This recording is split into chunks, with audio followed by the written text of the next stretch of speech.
So you have an idea to create an online course. And the good news is you probably have more content than you even recognize. Whether it be from your blog, your podcast, a recent book that you published, you have content. And so today I want to share how you can take that blog, that podcast, or that book and turn it into a profitable online course. Many times we believe that bloggers or podcasters or even authors only have one stream of income. Maybe they earn royalties from their book, or maybe they earn money from their blog or their podcast. But what I came to learn after years and years of research and actually having my own blog, podcast, and books is that there are different ways that you can increase your streams of income by the content you already have. And one of the most profitable ways is to create an online course. The neat thing is there's a ton of different topics that you can create a course on, but today I'm going to share the 3 ways that you can know the best content of yours that you already have to utilize in order to create a course that sells and resonates with your audience. The first step is to identify who your current audience is. What do they typically come to you for? What are concepts or topics that they'd like to go more in depth about? What are their problems? What are their pain points? What are their struggles? What do you typically support them with? Are they an audience that really is not tech friendly and probably wouldn't really want an online course? Or are they an audience that would love an opportunity to go more in depth with you? The mistake that I see that people make is they have a blog on a certain subject or a podcast on a certain subject or written a book on a certain topic, and they believe that this topic can apply to everyone. If you try to speak to everyone, you actually speak to no one. So your job is to hone in, niche down, and really best understand your audience so that you can serve them most effectively in your online course. The second step is to determine what content of yours resonates most with your audience. What questions are they asking you? What content do you already have that they engage with the most?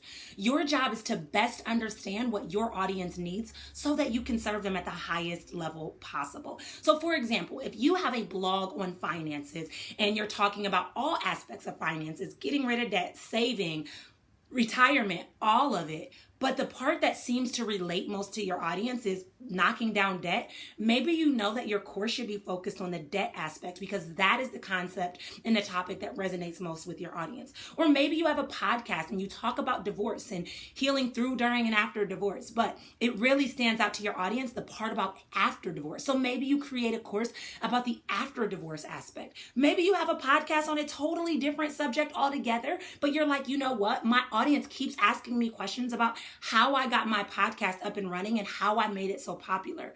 Start getting feedback from your audience because the more feedback you get, the more questions you get. That turns into content. I'm a firm believer that the questions you get and the feedback you get allow you to create content that's going to resonate with your audience. So every time I get a question from someone, I'm like, how can I turn that into something where they can go more in depth and learn from me?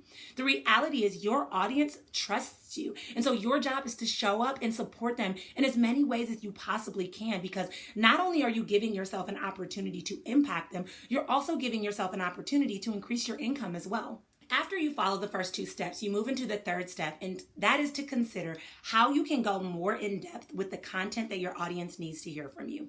A mistake that I see a lot of course creators make is they'll take a bunch of YouTube videos they have and slap them together and call it a course. Or they'll take a bunch of blog posts together and slap it together and call it a course, right?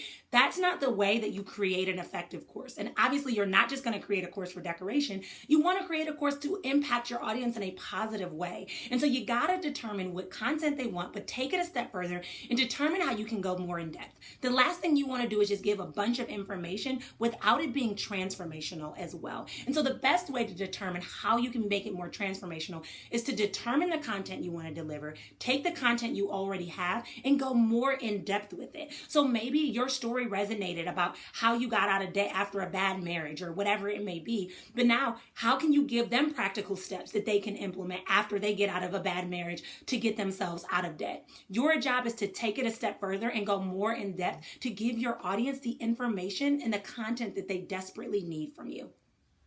Overall, creating an online course can seem extremely overwhelming and like a big project you may not be interested in undertaking. But the reality is you already have a ton of content, whether from your blog, your books, your podcast. And so you're one step ahead and you're putting yourself in a position to actually be able to take that content, go more in depth with it, support your audience, and create an effective and profitable online course. If you're looking for support on this journey to creating your online course, sign up for my totally free offer, which I have below, which is Course Creation Made Simple, where I help you understand the beginning steps that you need to take to create a course without the overwhelm. I can't wait to see you on the inside.